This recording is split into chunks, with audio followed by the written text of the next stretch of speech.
Oi pessoal, sejam bem-vindos a mais um vídeo da primeira jornada de Setembro Amarelo.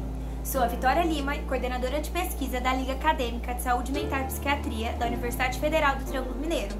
A aula de hoje será ministrada pela professora Érica Trevisan, terapeuta ocupacional graduada na UFSCar e hoje professora de terapia ocupacional na Universidade Federal do Triângulo Mineiro.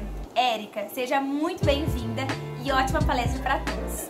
Boa tarde. Em primeiro lugar, eu queria agradecer o convite para participar dessa live sobre o Setembro Amarelo, né? Saúde mental em tempos de pandemia. O meu nome é Érica Trevisan, eu sou professora do Departamento de Terapia Ocupacional da UFTM. Sou professora lá desde 2009, minha área é saúde mental, álcool e outras drogas, área de atuação e de pesquisa. E como eu sei que tem alunos e pessoas que integram a liga de outros cursos, eu vou fazer uma breve apresentação da terapia ocupacional, para quem ainda não teve oportunidade de saber qual é a nossa abordagem. A terapia ocupacional é uma ciência que compreende, estuda e produz conhecimento sobre o fazer humano, orienta as ocupações, né, que fazem parte do nosso cotidiano, de maneira com que as pessoas que têm necessidade realizem seus afazeres de forma mais independente e saudável possível, sempre na busca da independência, da autonomia e da participação social, em várias áreas de conhecimento, dentre elas a área da saúde mental, o campo da saúde mental. E aí, quando a Vitória me fez o convite para participar dessa live, eu fiquei pensando um pouquinho sobre como abordar essa questão e vou falar desse lugar de terapeuta ocupacional, pensando um pouquinho sobre esse momento peculiar que nós estamos vivendo, né, da pandemia, um momento histórico, que traz várias consequências no nosso cotidiano, na nossa rotina, e talvez seja essa grande questão que eu queira abordar com vocês, porque a pandemia, ela obrigatoriamente trouxe a necessidade de um distanciamento social, e esse distanciamento social e a mudança necessariamente nos nossos afazeres, né, no nosso comportamento, no nosso dia a dia, na nossa rotina, no nosso cotidiano, e traz impactos importantes na nossa saúde mental. E aí eu vou falar mais da questão da saúde mental, voltado para não vou abordar as questões psicóticas muito amplamente, porque acho que nesse momento a gente tem mais necessidade de discutir sentimentos negativos ou sofrimentos, né, que estão mais relacionados às questões neuróticas, né, como ansiedade, angústias, medo, pânico, e aí eu vou mais por esse caminho. Nesse momento, então, de pandemia, é muito esperado que tenhamos sentimentos que possam ser negativos. Lógico que isso não acontece com todas as pessoas, mas com a maioria das pessoas tem acontecido. Os estudos no campo da saúde mental têm abordado essa questão do impacto na saúde mental, principalmente relacionado ao estresse, à ansiedade, à angústia, às fobias, né, os pânicos, a obsessão, a compulsão, a depressão. São sentimentos e são sintomas que podem aparecer, e é isso que eu acho que a gente precisa ficar muito atento. E isso casa também com o tema do Setembro Amarelo, que é a prevenção do suicídio. Então, pensando sobre esse tema e trazendo para essa realidade atual, eu vou discutir um pouquinho essa mudança que aconteceu nas nossas vidas, né, nos nossos sentimentos e no nosso comportamento, que a pandemia trouxe, que inevitavelmente vai ocasionar uma ruptura no nosso modo de existir, seja no modo ou seja na intensidade. A gente tem diminuído o ritmo, né? A gente tem feito as coisas de um modo diferente do que a gente tinha o hábito de fazer. E essas mudanças, nas nossas ocupações, né, no nosso cotidiano, vai trazer esse impacto que vai ser percebido nas nossas vidas, na nossa saúde, no nosso bem-estar. As mudanças que impactam o nosso cotidiano e o nosso dia a dia estão relacionadas às mudanças nas nossas relações afetivas, sociais, nas nossas relações produtivas e nos nossos papéis ocupacionais. A gente teve uma mudança e isso proporciona também que façamos uma reflexão sobre os significados dos nossos fazeres e os propósitos da nossa vida. Acho que isso é uma questão importante e que a gente precisa ficar atento, porque pode ser a partir disso que aspectos de sofrimento psíquico e de saúde mental podem aparecer nesse momento que a gente está vivendo. Então, o cerne da questão da pandemia, né, está relacionado, eu acho, né, para mim, está relacionado a essa mudança que o nosso cotidiano tem vivenciado, de todos nós, seja de forma leve, moderada ou grave, né, uma mudança abrupta, uma ruptura dos nossos afazeres e da forma como a gente fazia, e isso pode gerar os impactos emocionais que estão relacionados com o medo de ser infectado, com a frustração de não dar conta daqueles planos e planejamentos que fizemos para a nossa vida e para o nosso ano de 2020, para as perdas financeiras que algumas pessoas têm passado com muita intensidade nesse momento. O sentimento de não produtividade também é uma questão importante que surge, e esse sentimento de improdutividade vem acompanhado também de um sentimento de culpa, de que não estou fazendo nada, de que meus dias não estão prestando para nada, então isso também causa uma ansiedade, né? E um sentimento negativo. Além disso, a gente tem o distanciamento social das pessoas que amamos e que nem sempre a gente pode conviver da mesma forma que convivíamos, e acho que uma questão que é importantíssima nesse momento é a incerteza sobre o que estamos vivendo, sobre quanto tempo isso vai durar, como são as formas de contágio, como eu faço para me proteger, como eu faço para cuidar do outro, o tratamento ou a falta dele, essa incerteza de que se acontecer alguma coisa comigo, será que eu vou ter leito? Será que vai ter UTI? Será que vai ter um respirador? Então, isso causa uma ansiedade muito intensa e afeta diretamente os nossos sentimentos e a nossa saúde mental. E a gente precisa partir dessa reflexão para conseguir entender como é que nós estamos vivendo, né? E como é que isso tem influenciado a nossa vida, a nossa saúde mental e o nosso cotidiano. Eu fico falando de cotidiano, não sei se esse é um termo muito esclarecido para todos, mas como é um termo que a gente trabalha muito na terapia ocupacional, eu acho que é importante até fazer um parênteses para explicar um pouquinho sobre isso. O cotidiano é aquilo que acontece na nossa vida, do nascimento até o dia que a gente morre.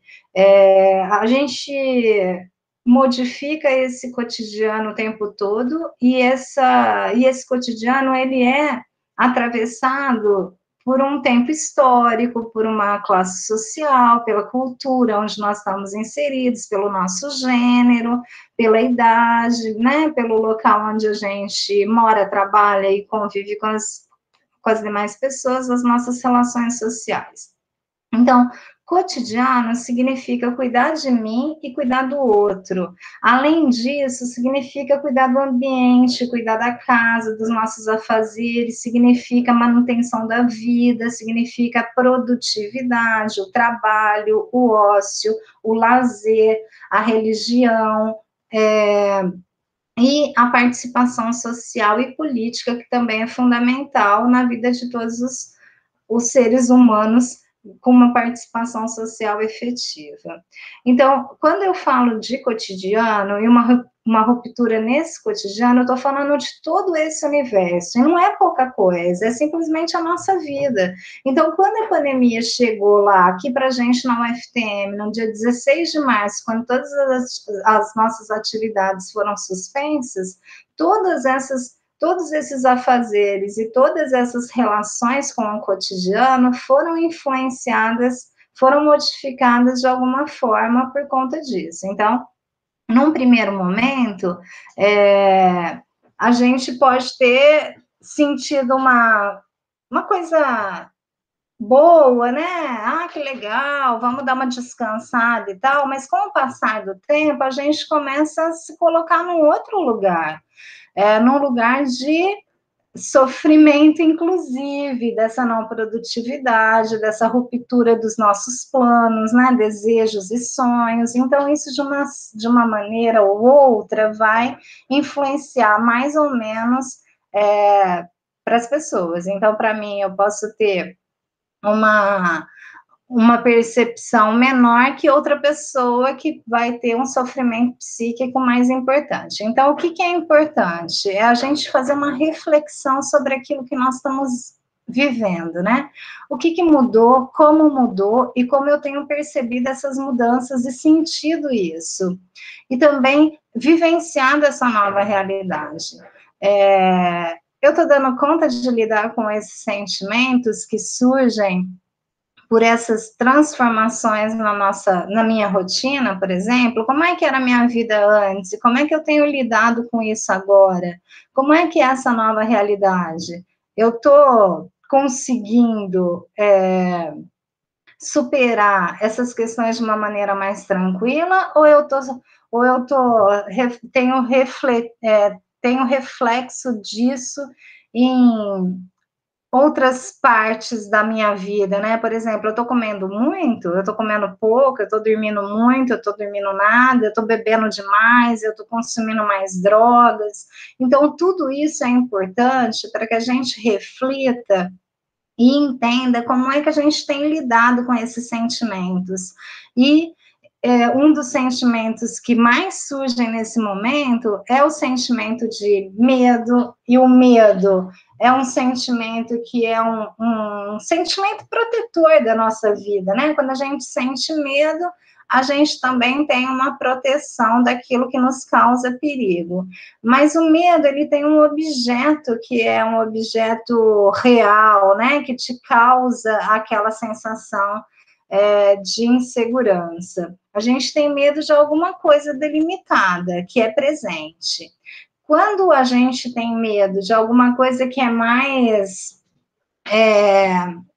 como eu posso dizer assim, uma coisa que não é tão clara e definida, e esse medo, ele tem uma característica de um aumento e de um conflito importante, a gente pode começar a desenvolver uma ansiedade. A ansiedade também é um sentimento importante e positivo, desde que a pessoa consiga entender e controlá-la de uma forma saudável. Quando isso foge do controle, a gente começa a ter um problema, porque a ansiedade descontrolada vai causar sentimentos e comportamentos que podem trazer danos à pessoa, assim como acontece na angústia, né? A angústia é um passo além, que está mais relacionado ao pânico, a uma espécie de um pico ansioso mais intenso, de um mal-estar estranho, difuso, que você não consegue identificar muito bem de onde vem, quais são esses sentimentos que te produzem isso. E isso pode acontecer nesse momento, e é muito esperado que aconteça. E os estudos dizem que tem acontecido com mais frequência nesse momento da pandemia. Não que isso não acontecia em grandes quantidades no Brasil, porque o Brasil, ele já ocupava um lugar de destaque no ranking de ansiedade que a OMS destaca, né? Então, a OMS, em 2019, ela... desculpa. ela publicou que no Brasil, 9% da população se queixava de algum tipo de transtorno de ansiedade. E 9% da população brasileira significa quase 19 milhões de pessoas. Então, é já um número importante de pessoas que vivenciam essa realidade. Durante a pandemia, a ansiedade, ela pode vir à tona por vários motivos, dentre os quais eu já falei, mas acho que é importante repetir, porque a gente precisa reconhecer onde estamos, né? Em que ponto estamos. Então, a pandemia, ela te propõe, ela te provoca, né, um acesso à informação de várias fontes que a gente tem hoje na atualidade, diferente da gripe espanhola, né, ou da peste negra, que não havia essa possibilidade, que também foram grandes pandemias no mundo, mas hoje a gente tem um acesso à informação que pode ser também um fator de produção de ansiedade, né?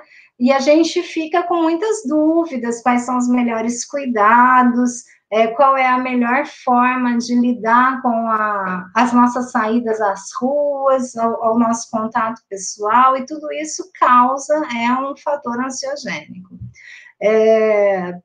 Além disso, né, o sentimento de culpa, de frustração, de impotência, porque não depende de nós, a gente depende de uma, e não só nós, né, e a gente precisa sempre lembrar disso, que não somos individual, é o mundo todo que passa por isso, e muitas pessoas também têm esses mesmos sentimentos, e talvez falar sobre isso, como nessa oportunidade aqui na live, é importante porque a gente vai reconhecendo que não sou só eu que sinto, o outro também sente, o outro também, então eu não estou sozinha nessa história. Eu posso encontrar espaços de discutir sobre isso, de expressar esses sentimentos que surgem, que eu não sei como lidar, e de repente até pedir ajuda quando a gente não dá conta de lidar sozinho com essas questões. E além disso, desse momento de gravidade que a gente passa, a gente tem muitas, como eu já disse, né, acho que a questão principal da produção de ansiedade é a incerteza, porque a ansiedade está muito relacionada ao futuro, né, de eu ter uma preocupação futura. Como é que eu vou retornar às atividades? Como é que vai ser a nossa vida? O retorno às aulas, por exemplo, quando vai ser, como é que a gente vai poder ir num show e ficar aglomerado? Eu vejo na TV uma aglomeração, já me arrepia, meu Deus, quando é que a gente vai poder fazer isso de novo? Será que a gente vai poder fazer isso de novo? Então, tudo isso pode ser produtor de ansiedade. Além disso, além dessas questões que são emocionais, a ansiedade também pode produzir sensações que são físicas. E essas sensações, tanto as emocionais como físicas, elas vêm numa sensação de aumento em cascata. Então, você começa com um pensamento negativo e você vai criando vários pensamentos em cascata que já chega numa tragédia muito maior e que isso pode causar uma angústia, um pânico, inclusive sensações físicas como sudorese, taquicardia, dificuldade para respirar, falta de ar, tremores, né? Tudo isso é muito comum numa crise de ansiedade. E aí é importante, voltando um pouquinho na questão da ruptura do cotidiano, é importante a gente reconhecer quais são os gatilhos que produzem a ansiedade para mim, né? Para cada um, isso vai funcionar de uma maneira diferente. Então, vocês, a maioria alunos, né? Tinham uma vida universitária ativa, 1000 atividades por dia, faziam suas atividades de vida diária totalmente na rotina, autocuidados, higiene, lazer, 1000 festas e tal, e de repente todas essas atividades sofreram uma mudança importante. Como é que isso bate em você, né? Como é que você se sente? Você se sente improdutivo, frustrado, inseguro, triste, com raiva, né? Irritado, estressado, preocupado, com insônia, oscilação do humor também, que é muito comum. Então, todos esses sentimentos são possíveis e são esperados, e são importantes de serem reconhecidos. É fundamental que a gente consiga reconhecer esses sentimentos para que a gente consiga lidar melhor com eles. E aí a gente começa a pensar nessas mudanças todas, né, da nossa vida. Eu acho que isso é uma reflexão importante também que deve ser feita, o que realmente importa, o que me faz sentido, quais são as minhas prioridades, né, o que me faz levantar da cama e viver. E talvez a partir dessa reflexão, a gente comece a ficar atento para aspectos que são fundamentais na nossa vida e que a gente deva ter prioridade, principalmente nesse momento, mas não só nesse momento, mas nesse momento é mais importante que a gente faça aquilo que nos tenha significado, porque isso, a não realização de atividades que nos deem prazer e que nos têm significado pode levar a um sofrimento psíquico mais importante e a comportamentos extremos que estão relacionados à ansiedade, angústia, pânico, estresse, todos esses sintomas que eu já falei, e que esses comportamentos, eles podem ser tão extremos e que podem levar, inclusive, ao mais extremo deles, né, que é o suicídio. E aí, então, focando um pouquinho nessa questão do Setembro Amarelo, que é uma campanha de prevenção ao suicídio, né, desde 2015, ele acontece, o Setembro Amarelo, ele tem como... ele tem como prioridade fomentar a prevenção e a promoção da saúde mental. Então, eu acho que falar desse tema é abordar uma série de questões, porque o suicídio, ele é um evento multicausal, né, ou policausal, não é só uma questão que deve ser considerada, a gente precisa considerar vários contextos, e isso é ainda um tabu para a maioria das pessoas, para as sociedades, e falar sobre isso é muito difícil, e em determinados locais a gente não tem essa abertura para poder discutir sobre esse tema. Mas por que é tão importante falar sobre suicídio e sobre saúde mental, né? A gente define, né? A ciência define o suicídio como um comportamento de autolesão. A pessoa, ela pode ter uma ideação suicida até a autoagressão fatal. Então, a ideação suicida é o pensamento sobre morte, sobre querer morrer e tal, mas não necessariamente vai culminar no suicídio, no suicídio em si, né, no suicídio consumado,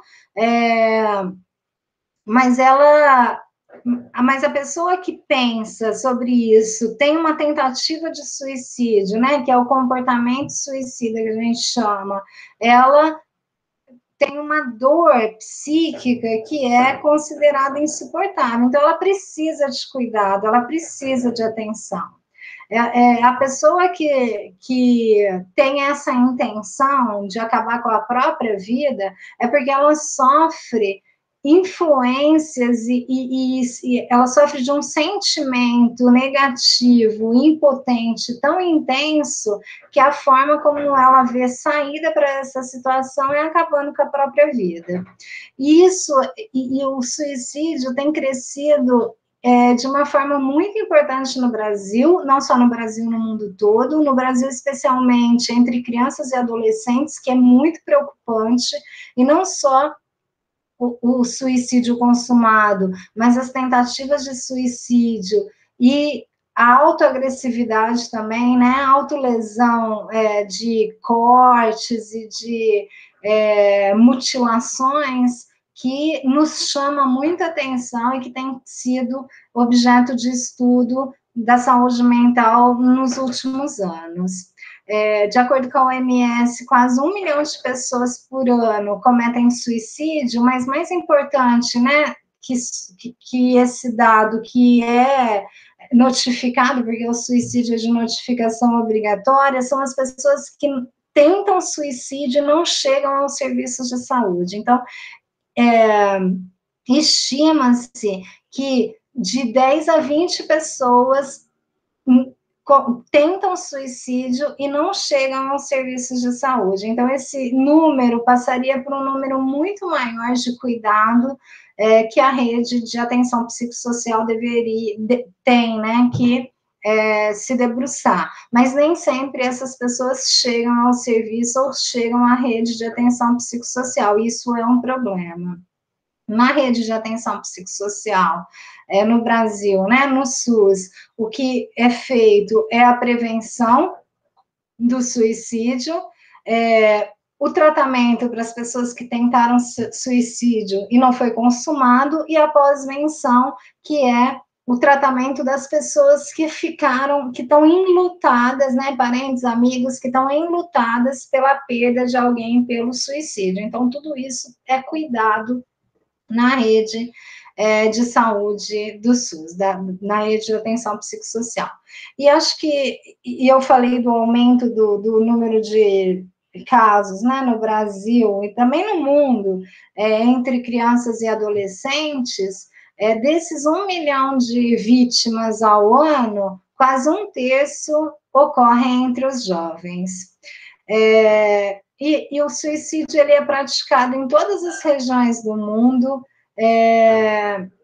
em todas as idades, né, em todo o ciclo do desenvolvimento humano, em todas as classes sociais, mas a gente tem fatores de risco e de proteção, que eu posso falar um pouquinho para vocês, mas o grande fator de risco são as pessoas que já tentaram suicídio alguma vez na vida. Essas pessoas precisam ser cuidadas de uma forma muito intensiva. Bom, em relação ao suicídio na pandemia, a gente ainda não tem dados consolidados sobre isso. A Fiocruz aqui no Brasil, ela faz um alerta e ela tem uma cartilha que eu também usei aqui para preparar essa conversa com vocês, é uma cartilha de prevenção ao suicídio. Nos tempos de pandemia, né, no tempo da Covid-19, eu posso mandar para a Vitória depois passar para vocês, porque é super interessante, traz dicas bem interessantes sobre esse assunto, mas infelizmente a gente não tem um dado consolidado sobre o suicídio em razão da pandemia. A Fiocruz, ela diz que, ela alerta, né, que as estatísticas apontam que podem ocorrer aumento dos casos de tentativas de suicídio e de suicídio. Já? Então, vou correr um pouquinho. Então, vou repetir essa parte para você cortar, tá? Então, a Fiocruz alerta que as estatísticas apontam que pode ter um aumento dos casos de tentativas de suicídio e de suicídio após eventos extremos, né? E a gente tem vivido um evento extremo, que é o da pandemia, e isso pode, então, a gente pode mais para frente verificar que a pandemia talvez tenha trazido um aumento nesse índice. Ou não, nada é certo, né? Ou não. Ou a gente pode perceber que a solidariedade, a presença, a empatia nesse momento de empatia, de pandemia, tenha modificado essas estimativas. Esperamos que sim. Esperamos que essa realidade não seja, né, aguçada por causa da pandemia.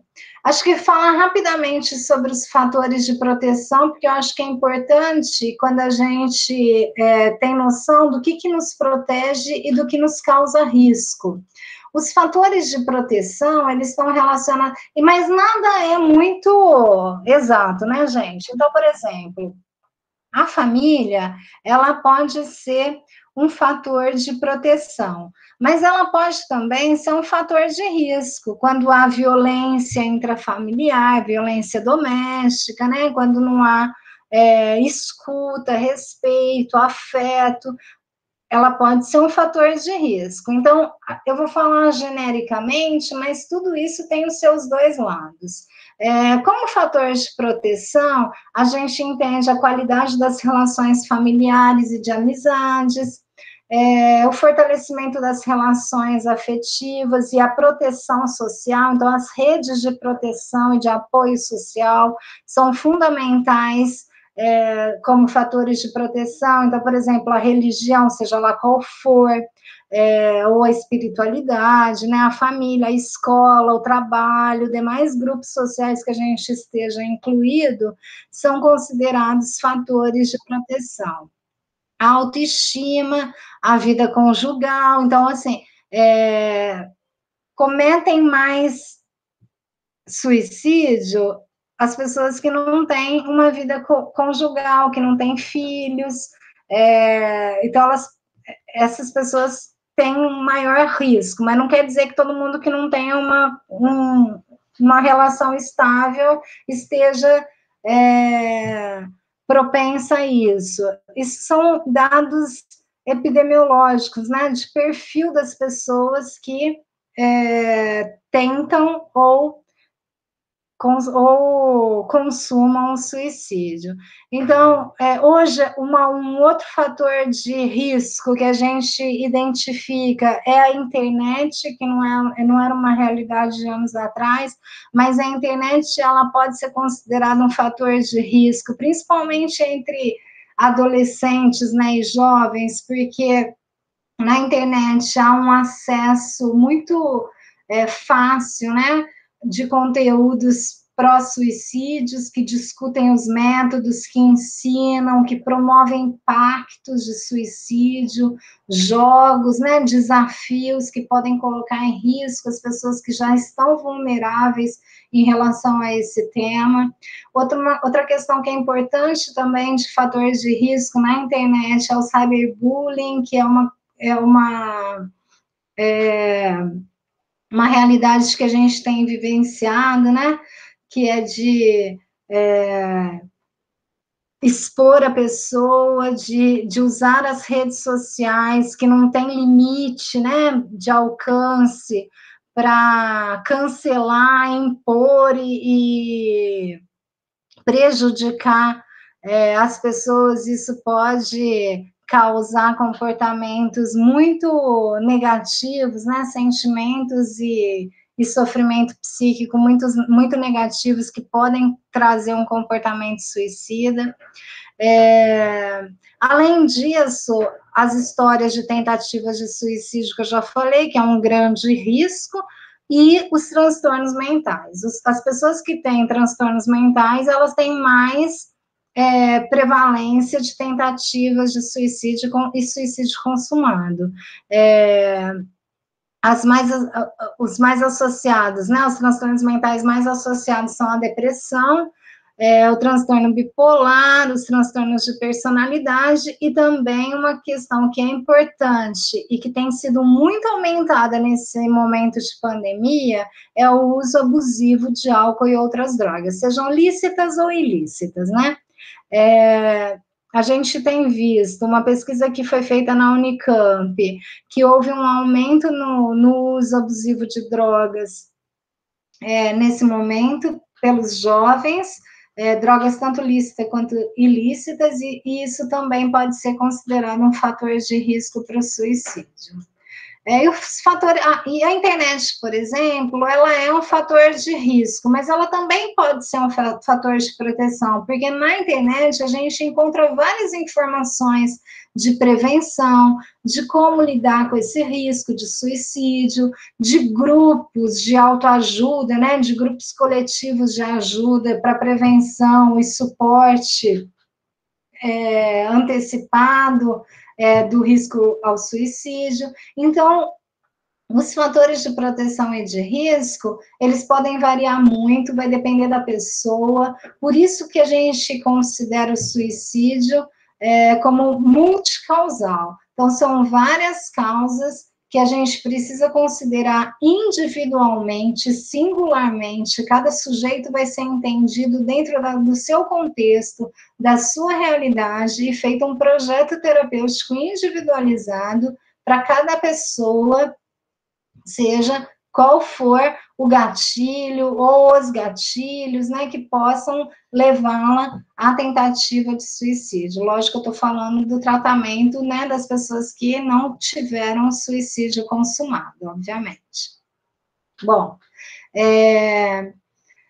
acho que o suicídio, com esse, né, fenômeno que é complexo e multifatorial, a gente, nesse momento de pandemia, a gente relaciona com várias questões, como eu já disse, né? O medo, o isolamento social, a solidão, a desesperança, acho que eu não falei isso ainda, mas esse sentimento de desesperança também pode ser um sofrimento importante, né? Um sentimento negativo, e as pessoas que já têm, né, outras questões associadas podem exacerbar, né?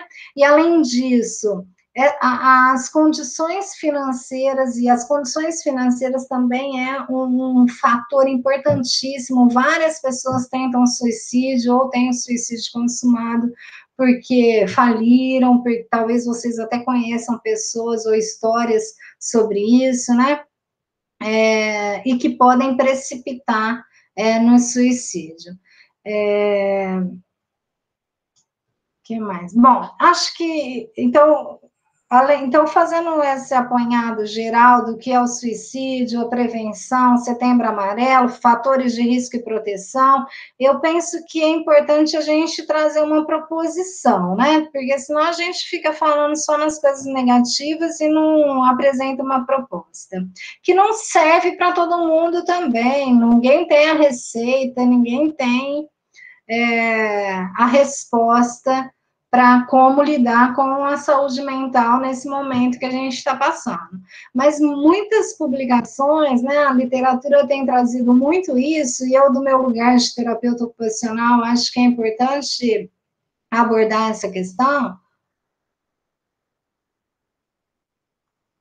Então, a literatura e os estudos que começaram, os estudos de saúde mental na pandemia, também com muitos profissionais de saúde da linha de frente e das pessoas que estão cumprindo o isolamento social, que começaram na China, vários estudos da China e da Europa, Itália, Espanha, Estados Unidos e também no Brasil, trazem que, durante a quarentena, uma estratégia de enfrentamento para reduzir essa ansiedade e esses sentimentos negativos que surgem é a organização do cotidiano e da rotina.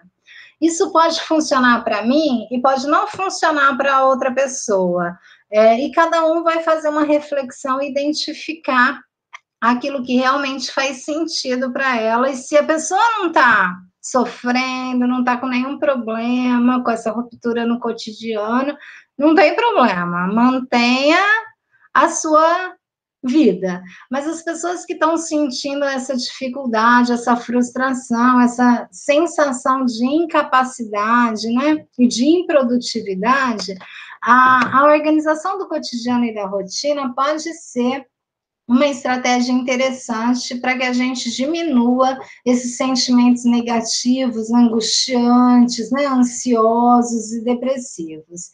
Então, pensar numa rotina estruturada ela é benéfica e ela vai ser funcional no seu dia a dia. Eu, por exemplo, no início da pandemia, eu estava me sentindo, no primeira semana eu falei, nossa, gente, que ótimo, eu vou botar tudo que eu tenho atrasado em ordem, eu vou terminar todos os artigos, eu vou mandar, vou terminar os relatórios, vou fazer tudo que eu não consigo fazer no dia a dia, com aula, com estágio e tudo mais.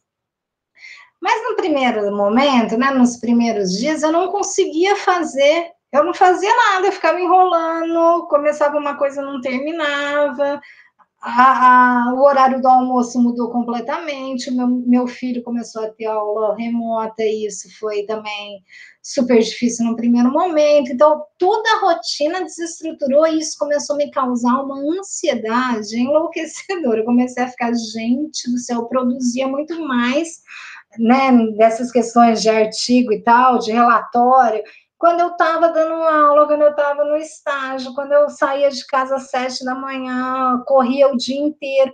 E agora que eu estou com um tempo, eu não consigo me organizar. E aí eu comecei a pensar que organizar minimamente a rotina iria me fazer realizar essas pendências que eu tinha e tenho, e a cada dia surge mais uma. Isso ficar muito claro, um plano para que eu consiga refletir sobre aquilo que nesse momento é prioritário na minha vida.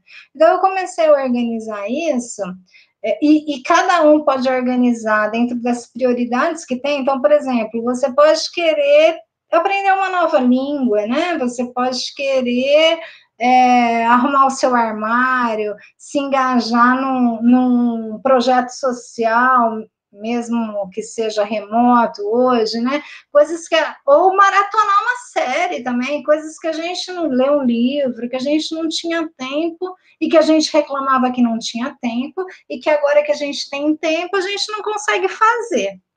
Mas aí eu comecei a estudar umas coisas e comecei a perceber que talvez essa desestruturação da nossa rotina seja uma dificuldade da gente se organizar, porque até então a minha rotina era completamente fechada. Então eu saía de casa às 7h30 da manhã, ia para a universidade, voltava às 11h30, pegava meu menino, arrumava alguma coisa na escola, né?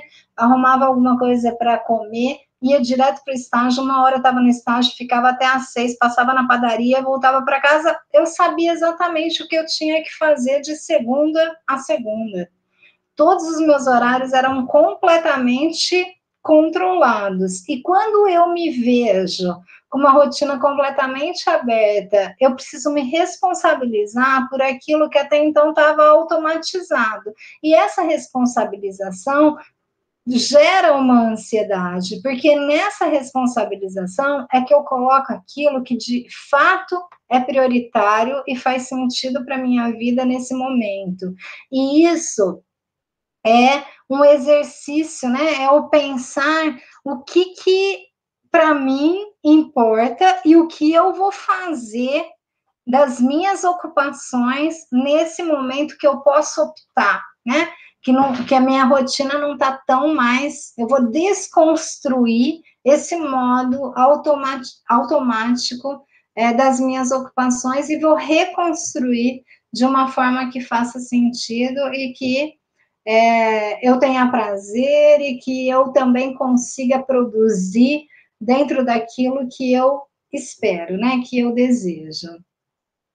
Então, colocar isso no papel, e eu faço isso no Word mesmo, eu coloco lá todas as minhas pendências e vou riscando, apagando aquilo que eu já fiz e tal, me mostra aquilo que eu consigo produzir, além não só do trabalho, mas da casa, né? Eu quero arrumar o quarto, o armário, sei lá o quê, tudo isso eu comecei a organizar de uma maneira bem realista para que isso me fizesse uma organização mínima. Para mim, isso foi importante. Pode ser que para outras pessoas não seja, mas organizar a rotina de acordo com a literatura, né, os estudos de saúde mental na pandemia, tem sido uma estratégia importante para a gente diminuir esses sentimentos de ansiedade. E essa rotina pode ser qualquer coisa que nos faça sentido, né?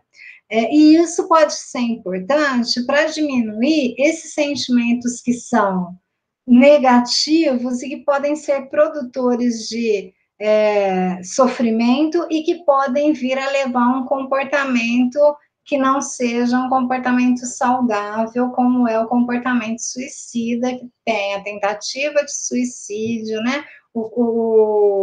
A ideação suicida, que é o pensamento sobre a morte, o comportamento suicida, ele vai abranger a ideação suicida, que é o pensamento sobre a morte, a tentativa de suicídio, que é, de fato, colocar em prática aquele pensamento sobre a morte.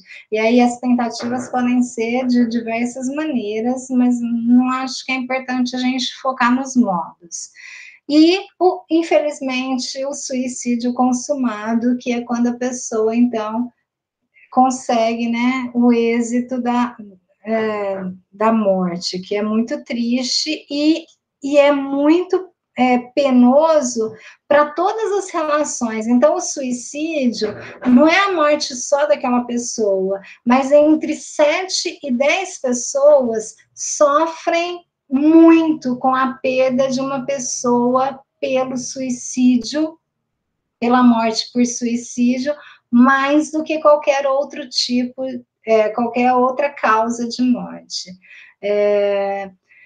E a gente tem uma discussão, né, se é legal ou não falar sobre isso, se falar sobre suicídio pode aumentar os casos de suicídio, porque às vezes as pessoas estão pensando sobre isso. Então, essa discussão, se é ou não viável falar sobre isso, né, se isso vai causar um aumento no número de suicídios, é uma discussão que vem de muito tempo, assim. E a mídia, ela tem um cuidado, a gente não vê isso na primeira página do jornal, fulano cometeu suicídio, a não ser que seja uma pessoa de uma, né, famosa e tal, e aparece, como aconteceu recentemente com o ator que cometeu suicídio, inclusive foi publicada a carta dele de despedida, e que não é indicado que a gente lide com essa questão, trazendo esses detalhes, né, sobre a morte por suicídio, porque isso, de fato, não contribui para a discussão. Mas é importante que a gente fale, e a cartilha da Fiocruz que eu falei com vocês, né, que eu vou mandar para a Vitória passar o link para vocês, ela aborda essas questões também, do que se pode ou não pode fazer quando a gente lida com a questão do suicídio, né? Então, a gente não deve jamais compartilhar fotos ou vídeos, né, do ato do suicídio, ou romantizar e falar que o suicídio pode ser uma saída legal, porque isso também acontece, né, das pessoas entenderem que a romantização do suicídio como uma saída que você passa a ser visto como muito corajoso e tal, isso não é legal, porque de fato pode influenciar outras pessoas, não entender o suicídio, né, como um ato bem sucedido, né, como se a pessoa tivesse encontrado a paz, diminuído o seu sofrimento, encerrado, né, o seu sofrimento. E nem que é falta de fé, e nem que é loucura, né? Tudo isso não contribui com a discussão. É importante a gente compreender sempre que o suicídio é um fenômeno complexo e multifatorial, então não depende de uma única questão. É importante que a gente sensibilize as pessoas para o tema e que a gente consiga gerar empatia nas pessoas, para que elas consigam perceber, tanto com a pessoa que tenta o suicídio, mas também com os familiares dessa pessoa, né? Como ela pode ajudar, contribuir com essa questão. A gente precisa interpretar essa realidade de uma maneira muito cuidadosa, e não é simplificando, né? Tendo uma abordagem simplista, achando que é o único problema, a namorada largou dele, por isso ele se matou. Não é necessariamente, e nunca é um único problema, porque tantas pessoas perdem namoradas e namorados e não se matam. Então, a gente precisa ter uma abordagem muito complexa, e porque é um problema complexo. Então, a gente não tem resposta simples. As respostas de problemas complexos serão sempre respostas complexas. Não dá para a gente ter uma visão simplista de uma realidade que é complexa. E aí, para as pessoas que tentam o suicídio, eu acho que é importante a gente sempre apoiar e dizer, né, e mostrar que é possível o tratamento, que há possibilidade de mudar essa realidade de sofrimento insuportável, que a saída é a morte. Isso precisa ser feito com muito cuidado, com muita empatia, com muito respeito, com muita aceitação, sem preconceitos, e não é fácil, né, porque nós também carregamos conosco todas essas questões. Então, nós, enquanto profissionais de saúde, muitas vezes a gente tem dificuldade de lidar com essas questões de uma maneira bem isenta, mas isso é fundamental para a gente lidar com essa questão. E, para finalizar, eu já devo ter extrapolado o tempo, né, provavelmente, mas para finalizar, eu acho que eu queria só deixar uma mensagem, assim, em relação à pandemia e esse momento que a gente está vivendo, que é histórico, e temos que fotografar, né, porque se a gente queria viver um evento histórico, nós estamos vivendo, se a gente nem quisesse, né, a gente está vivendo sem querer mesmo. Mas estamos, é um momento histórico, é um momento único, que a nossa geração, nem a geração passada, 100 anos, a gente não vivencia isso no mundo.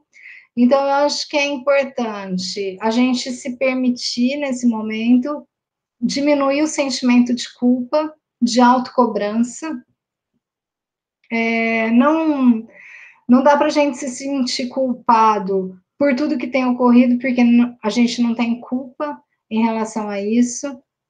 A gente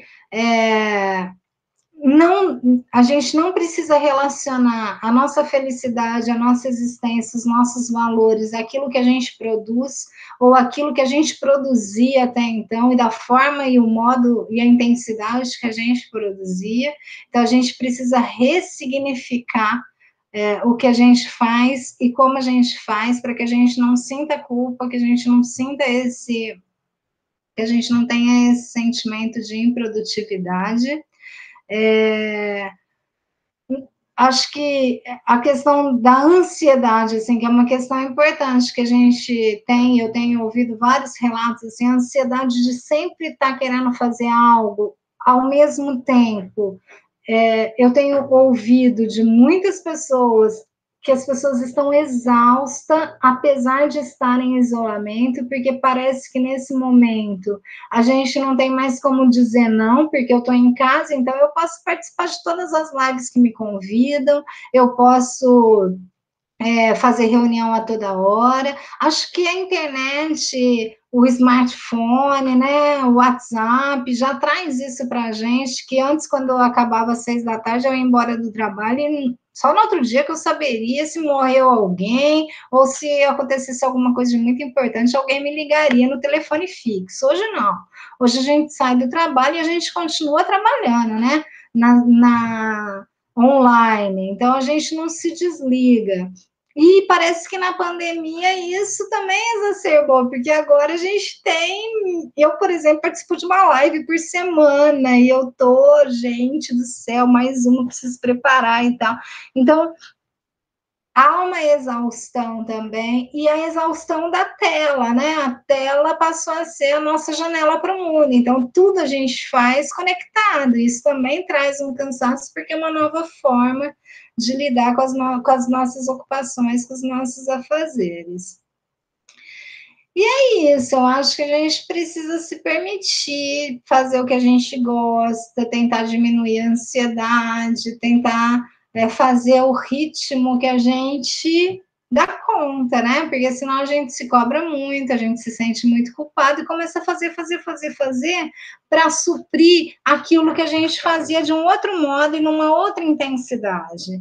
Então, tudo isso precisa ser muito bem equilibrado e ser muito bem refletido para saber até onde eu vou, até onde eu consigo ir. E se eu não consigo refletir e perceber tudo isso sozinha, eu preciso de ajuda. E às vezes eu preciso ajudar o outro que eu convivo de perceber que ele precisa de ajuda. Então, além do cuidado de si, há também a necessidade do cuidado do outro, né?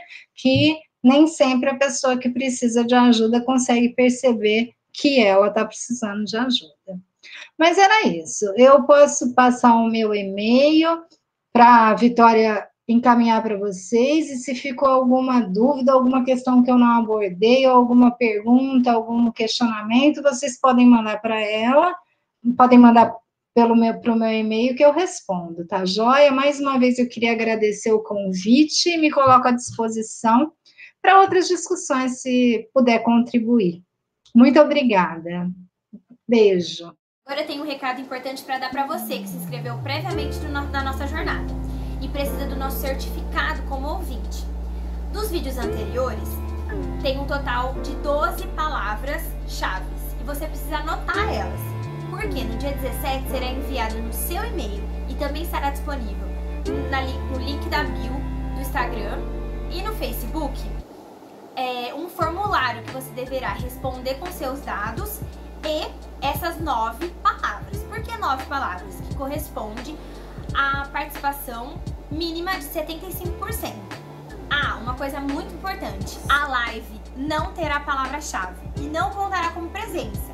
E esse formulário será disponível somente por 24 horas. Passando disso, não será mais possível anotar e contará como falta. Muito obrigada por participar dessa nossa jornada.